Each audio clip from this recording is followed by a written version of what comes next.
What is going on, my dudes and dudettes?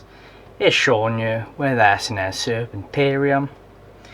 I'm just hanging out now with my female black African house snake.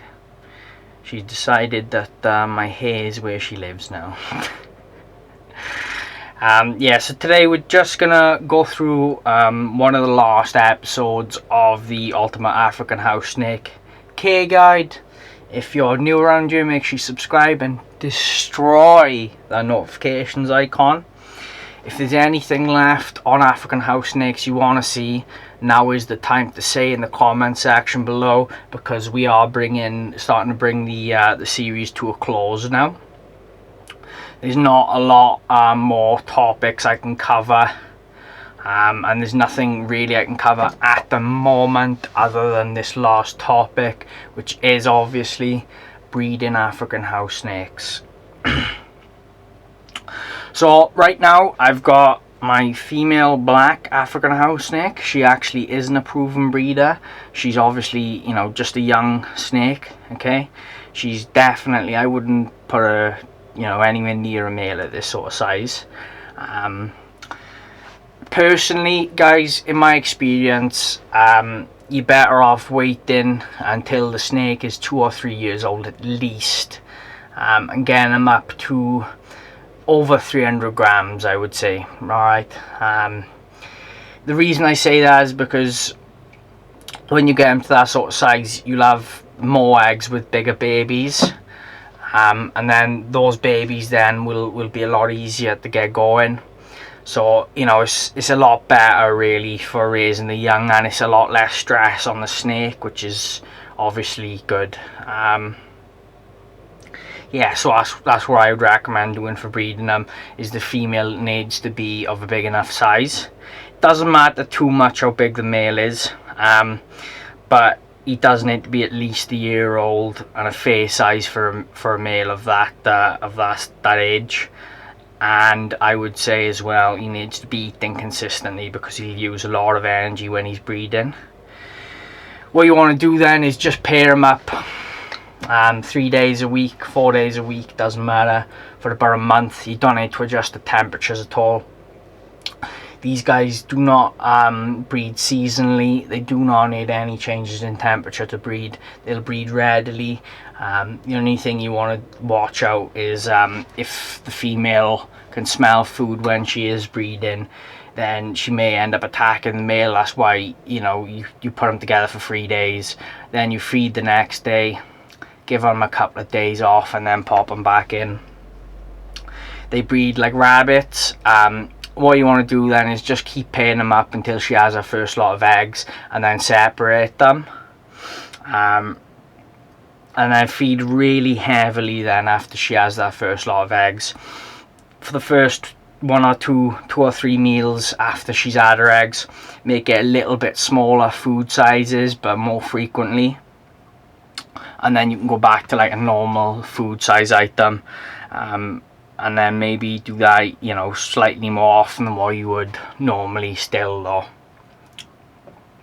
The reason for this is because all of that energy will go to producing the next clutch of eggs. I personally, my experience with these snakes has been they lay a lot of clutches after they've bred, even if you're not paying them anymore.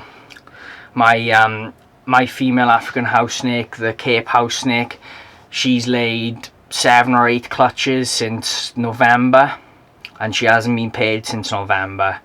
So that's a lot of eggs for such a little snake.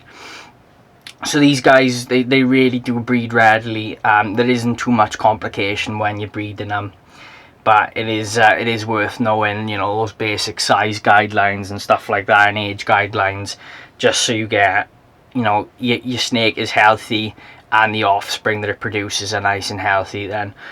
Even though these black house snakes are rare in the UK, I'm in absolutely no rush to breed them.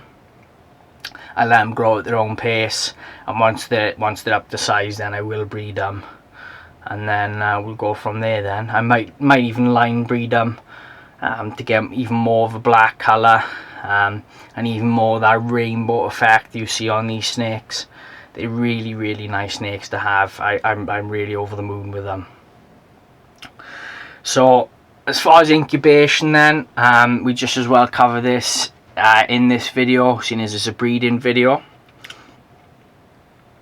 I find that the cooler you incubate the eggs, the bigger the babies come out. It takes, you know, a little bit longer to incubate them when you're incubating them at cooler temperatures, but the babies do come out a lot bigger, and then they're easier to get started then. So I would always recommend cooling the not cooling, but dropping the temperatures to what you'd normally breed colubrids a little bit, and breed them with all sort of temperatures. Around 26 degrees, 27 degrees Fahrenheit, Celsius even, is ideal. So that's like, you know, mid 80s sort of low 80s sort of region for Fahrenheit. Keep the temperatures as consistent as possible, and you want to keep the humidity nice and high, but you don't want the eggs to be wet. At those sort of temperatures, the eggs will hatch in about 70 to 75 days. That's the sort of experience I've had with them, and I've hatched out quite a few clutches of these now. Not these, the Cape house snakes. But the principle is exactly the same for any house snake, really, as far as incubation and stuff goes, and size and things like that. So that's what I like to do. And then once she has a last clutch of eggs, then the female, I'd give her a year or so off at least before you pair her again, because that's such a massive amount of eggs. It takes a real big toll on her. It's not like a royal python where it's, you know, one clutch, so you can, as long as it's eating regularly, you could breed that every year. It's different for these. I really wouldn't recommend breeding them all the time, because that snake isn't going to live very long if you do it like that. So I hope you've learned something new here, guys. There's not much more on this topic I can cover, as I said. The only thing else really I can cover is incubation in further depth, and, you know, morphs and things like that, but I don't have a great deal of morphs at the moment. As you know, this black house snake is not a morph, it is a locality. Quite a few people think it's a melanistic snake. It's not. It's not a morph. It's a locality. It's called Phylognosis. That's the subspecies of house snake. This is. It's not a Cape house snake. It's a Phylognosis house snake. But anyway, guys, that wraps up the African house snake series for now. I hope you've enjoyed it. I can pick it back up if there's anything that I haven't covered, because I know there's virtually no videos on house snakes on YouTube. So I like to try to cover the gaps in the market, and the stuff I wanted to see in the past. I'll sort of fill in those holes. It's pretty much exactly what I do with breeding snakes. Anything I couldn't get my hands on, I like to try to breed so it's available for other people then, if that makes sense. So anyway, I hope you've enjoyed the video as always, guys. Be sure to subscribe and smash that notifications bell if you're new around here. If you made it this far, you obviously liked the video, so drop us a like down below. This won't be the last you see of these house snakes. I will be showing them in other videos a lot, but perhaps we'll just tone down on how much we talk about them, because there's not a great deal more information I can actually cover. But thank you for watching this series, guys. I really appreciate all the support and stuff so far. The growth on the channel and the feedback has been absolutely amazing, and I'm really enjoying doing it, so thank you all. Cheers.